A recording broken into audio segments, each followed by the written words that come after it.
welcome back, everybody. We are having a fun pre-chat with Kyle Matthew, who celebrated the Independence Day with being on Bunk'd.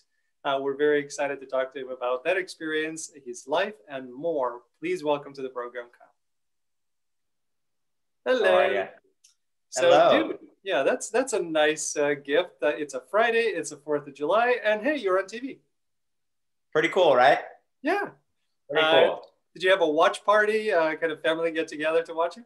I did. I had a watch party with a group of my friends, all double vaccinated, of course, and it was really incredible. It was such a special moment in my life that I'll never forget. I truly feel that the milestones mean nothing without great people to share them with. And I'm fortunate enough that I have a handful of great people who I've somehow convinced to want to be friends with me. Well, it could be that personality, could be that smile, and could be lots of other things that we're going to dive into. No, that's very good for you. It's a great moment. I'm very happy that you had a chance to enjoy it, and especially again, it's if it came out 3 months ago or 4 months ago, you wouldn't have been able to enjoy that because Right. we were still in a scenario where we couldn't kind of get together. Now, thankfully, you are. So just makes it even more special. Yeah. Very cool. So what was it like? Again, my kids, they love Bunk'd, so they've been watching it, and Great. I haven't seen it for a little while because they're kind of growing out of it a little bit. But what was your experience like? And did you enjoy Bunk'd, before you got on it? It was an amazing time. The entire team on Bunk'd, from the casting department to the production department to the actual actors on the show, they could not have been kinder and more welcoming to me. And everyone involved in the show is just so talented that I just felt lucky to be in the room. I think that there's a misconception sometimes with kids shows that they're, lower on the totem pole, but I can tell you from firsthand that these were some of the most talented people from all parts of the puzzle that I've ever gotten to work with. Yeah, I don't know who thinks that the kids shows are not as high value. And if you're watching this and you think so, do some more watching of I the show. completely agree. Yeah, but again, there's a formula, right? All of the shows have their own formula to it. But in order to find the right formula, in order to stick to the right formula, in order to execute it in terms of cinematography, in terms of writing, in terms of the proper lighting, in terms of getting the actors on board, it is a really difficult thing to do. So whatever formula that people are trying to do, it has to work because they're actually good at it. So, So tell me about again, we'll get to the actual experience of being on Bunk'd, but what was the process like? Was it, did you submit yourself? Did you go through the agent? How many, stages did you have to go through? What was that whole thing?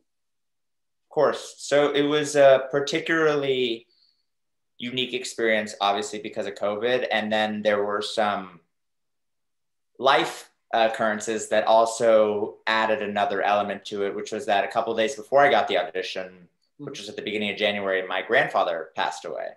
And this special, I guess I appreciate that, relevant part about that, besides the fact that, I loved him very much, was the fact that in high school, when I first started acting professionally, he used to always drive me to my auditions, and I booked my first couple of jobs with him by my side, and he was, in many ways, my good luck charm.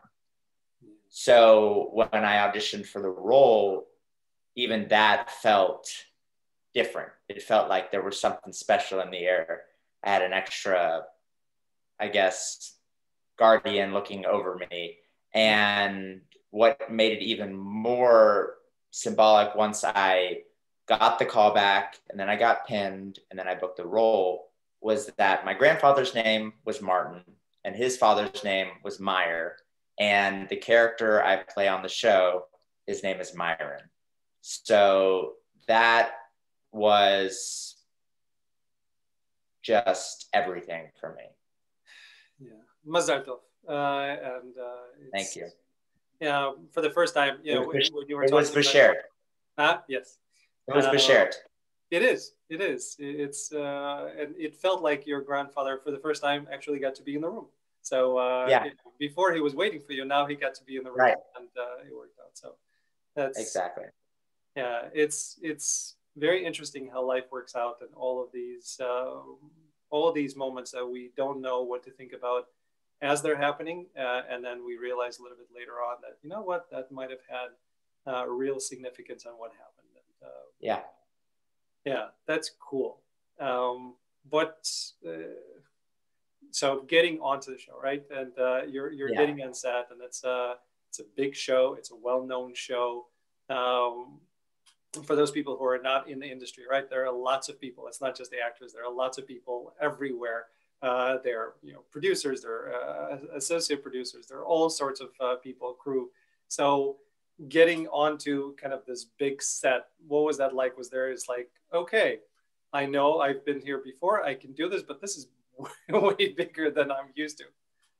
Well, once again, every filming experience during COVID, no matter what stage of your career you were at, was a unique experience in itself. I mean, I got tested 4 times over 7 days, so I became an expert at the nose swab, so to speak, and so that in itself was very unique, but also just a testament of how incredibly well run of an operation is, of how smooth everything was, how everyone was taking all the safety precautions. I mean, the entire crew wore masks and face shields the entire time we were filming. The only time that and we wore masks ourselves as the actors, and the only time that we weren't wearing the masks were the few moments when we were actually filming. And the second they called cut, we put them back on. And so it was definitely very different in that way. Yeah. But it made the moments when we had our masks off, because we knew we'd take the precautions and it was safe, that much more profound, because it kind of embodied the whole theme we've learned that we crave so much as humans over this past year, which is connection and interaction and being able to be with other people. Yeah. Another thing that I've noticed that I actually want to ask you about from the acting perspective, but because we, you know, a year and a half ago, we were not used to wearing masks at all, right? And then all of a sudden we had to get used to it, and it became second nature in a very weird way. But from an acting perspective, did you guys do rehearsals? And if you did rehearsals, were there masks? Where I'm going with this is that I've noticed for myself is that apparently when people have the mask on, you're focusing a lot more on the eyes of the person than you were before. I didn't realize that. Now in acting, you know, I'm used to doing that because that's where I get my information from. That's how I can really get myself into a scene. But in life, we weren't doing that as much. So I found myself much more focused on the eyes of the person because I can't see the face, the smile. I cannot see a lot of it. So the eyes became the focus. Did you have to rehearse, and did you find that similarity as well? Yeah, so great question, and a great point that you've made. We did rehearse. That's one of the benefits of being on a multicam show is because, you know, they're taping it from multiple cameras at the same time. The blocking is that much more important. So we were granted the opportunity, and another reason why I am itching for the opportunity to come back is because of the fact that it was in a lot of ways like how it all started for me, which was in the theater. And we got a lot of time to really focus on discovery and relationship and keeping every moment fresh and new.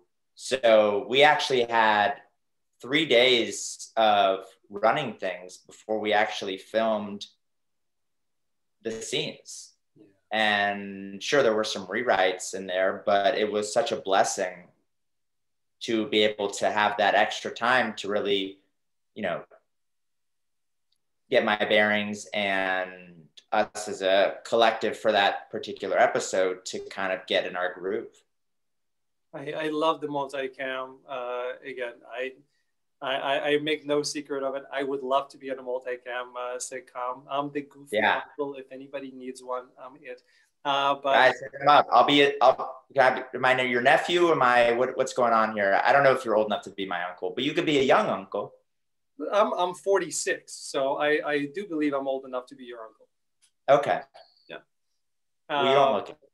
Yeah. So, but it's the whole multicam, and for those who are not familiar, single cam versus multicam environment. In a multicam, you're shooting in front of usually a live studio audience. You have multiple cameras, so you have less takes usually, and then you're shooting at the end of the week. Usually it's a Friday or whatever shot. So you're rehearsing before that, and then you're actually doing a shot. Whereas in a single cam, you're shooting things out of sequence. You're shooting, all sorts of coverages. If you and I are in the scene, we're going to do focus on you. We're going to do a focus on me.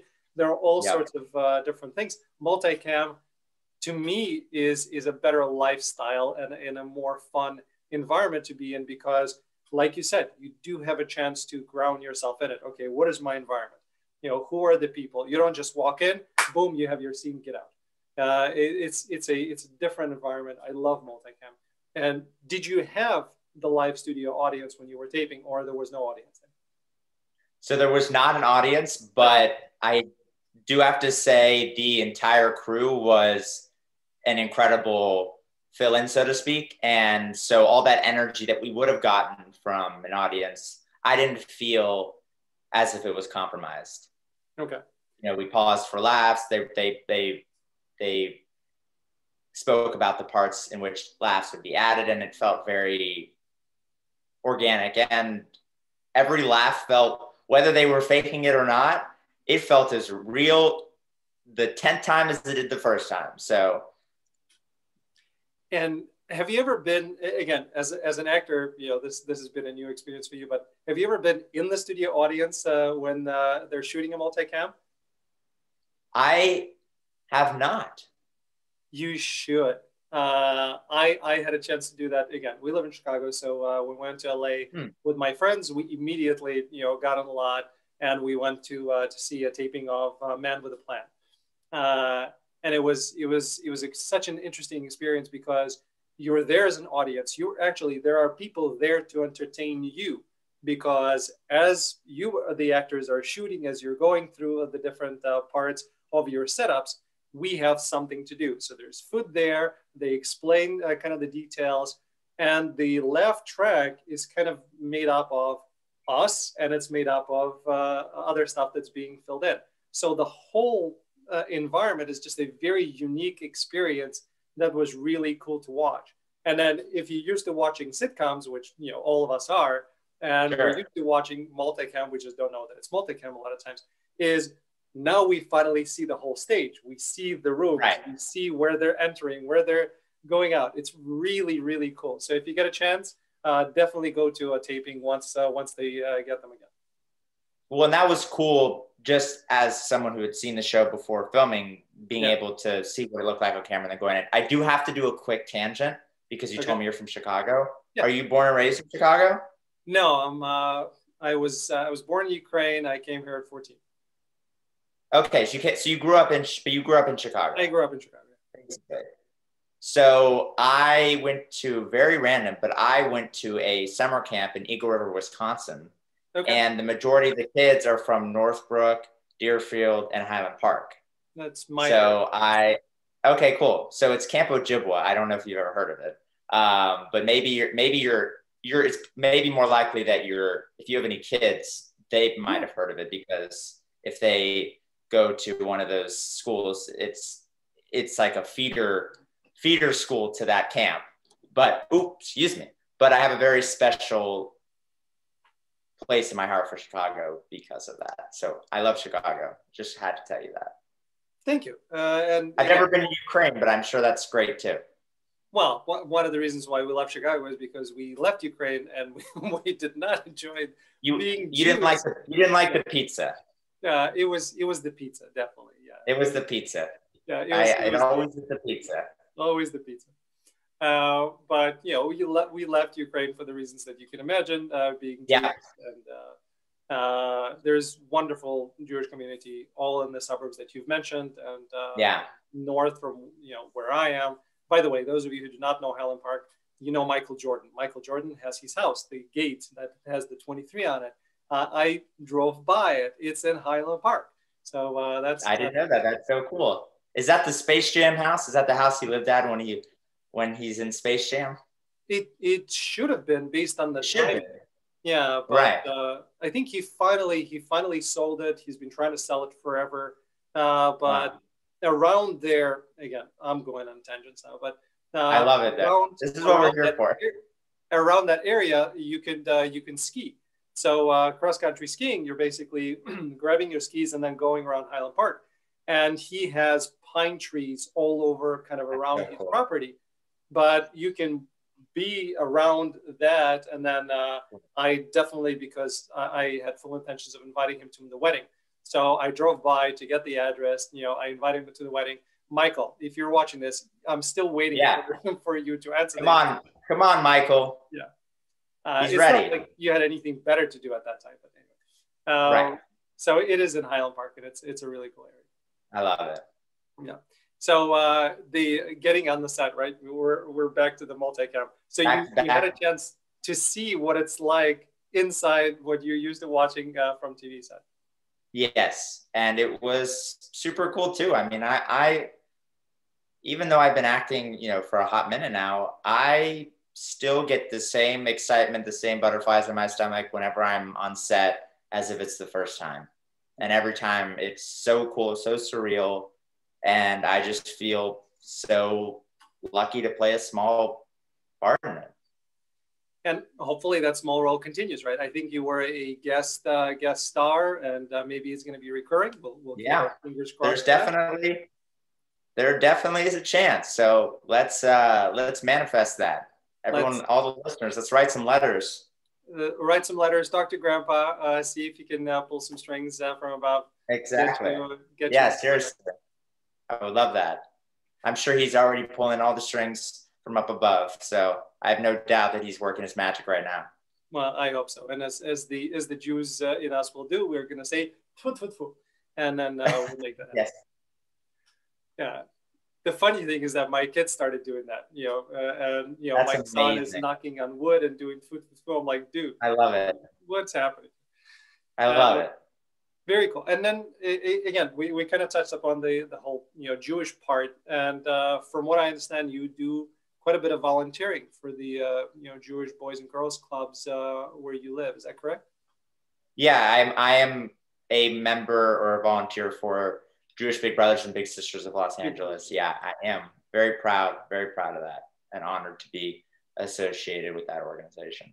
And why did you start that? I mean, I think I know why, but I'd like to hear, what was your motivation for doing that? Well, there were a few reasons. I mean, the first obvious one was I definitely was looking for an opportunity to kind of reconnect with my Jewish roots, as I feel a lot of young people have moments where they go in and out and they want to, have that reconnection. Two, I'm the baby of my family. So the idea of being a big brother to someone was a really cool idea and was a role that sounded fun to me. And then most importantly, I am not ashamed to admit this in the slightest. Selfishly, I am my most happiest when I am doing something for someone else. I used to have an acting teacher in college that used to say, if you want to be the most controversial person in any room, just go in and say Mother Teresa was the most selfish person in history, which is, on first hearing it, sounds so barbaric. But if you think about it, the whole act of giving to others, the whole idea that one of my favorite quotes is by Jim Carrey, the effect you have on others is the most valuable currency there is. That feeling you get from that, from taking the focus off you and putting it on someone else, I personally don't believe there is a better feeling. So selfishly, while the receiving party hopefully is benefiting from it, I also get so much out of it myself. No, I get that. And it's, you know, we all know, right? It's better to give than to receive, but we don't know why. And some people feel it. So when you're saying it, it resonates for me because Yeah. I get so much joy and energy just from being helpful and Yeah. doing something for somebody. That's what I get it from. So it's like all of these rules and all of these spiritual principles that we hear about. The reason is it's just that's how it works. Right.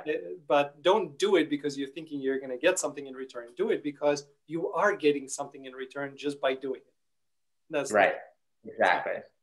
Very cool. It's good that you're doing that. And then the last thing I wanted to kind of ask you before I know you need to run, you have other commitments, but why acting? You know, what made you go into this really difficult, weird industry that there is no linear progression in whatsoever? Sure. So actually, funny story, growing up, I was pretty set on being a professional basketball player. Nice. I wore sweatbands every day to school. I was obsessed with the Lakers, which is a story for another time. Being a Lakers fan, growing up in Dallas, Texas, how do you make sense of that? And then lastly, my bar mitzvah theme was even centered around basketball. Okay. So I was in it. I had my eyes on the prize. And it wasn't until 8th grade when we had this event called Shakespeare Day at my school at the time, Green Hill School, which I proudly attended from kindergarten through 12th grade. And at Shakespeare Day, we all performed scenes from Romeo and Juliet, and I ended up winning Best Actor on that day. And though the plaque that I got from that is smaller than a 4x6 picture, the effect it had in terms of my confidence and the catalyst it served for me to really take a serious look at performing and what it brought to me was huge. And I also realized around the same time that my chances of being over 6 foot were slim to none. So it was a combination of those two things. But I do have to say, Alan, that my aspirations of playing the NBA are still very real to this day, just in a different form, which is I have very serious goals to play in the NBA Celebrity All-Star Game. There you go. So the dream is still alive. Kevin Hart has won 3 MVPs, so I have a lot to live up to, but that dream is real, and I am still preparing for that day. Okay. Well, and again, food for that as well. Exactly. So are you a shooter? Are you a drive and dish guy? I'm a shooter. I was never the best ball handler, and I would say I'm a scrappy player, and I was definitely like a pure shooter. Free throws and threes were like my bread and butter back in the day when I was at my prime in 7th grade. Listen, everybody needs a spot up 3 shooter. So you're right in there. So keep exactly. Working at it. It'll happen. Good, love it. Very cool. On the tangent as we tend to go, my best friend's daughter is a really good basketball player, and she's just entering high school. And we went on vacation, and she asked if I want to do a little pickup game. I knew I was going to get my butt kicked, but I wanted to see just how badly. Right. I am not a good basketball player. It was not my sport. Tennis is my sport. I'm good at that. But basketball, I was a good shooter. So not a drive guy, but a good shooter. So we played. I was able to, and she's, I think, 5'7", 5'8" right now. So I'm 6 feet. So it's not like we had a huge disparity of height. There's nothing that I could do. I stopped her twice, but all of the other time, it doesn't matter what I do. Like I get into perfect defensive position and she just blows right by me, or she doesn't, and I'm done. Like I learned at that time that A, I'm older than I think I am, and B, I'm glad that basketball was not my game because that's just not what I'm great at. Right. I love it. We love it. We love some good self-awareness. Yeah. So I'm inviting her to play tennis with me. I'll take my revenge there. Oh, okay. Good. Good. Perfect. Well, listen, Kyle, thank you so much for coming out. I'm really happy that you had your experience with Bunk'd. I'm hoping that it'll become a recurring. I'm hoping other good things will happen and continue volunteering. I think that, good energy in, good energy out. What you put into the universe, you get out of it. And it seems like you're putting in the right things. So, all hoping for you. I appreciate that. Well, it was an honor being on your show, and I look forward to coming back again sometime in the future. You're always welcome. And when you're in that All-Star game, please let me know so I can watch.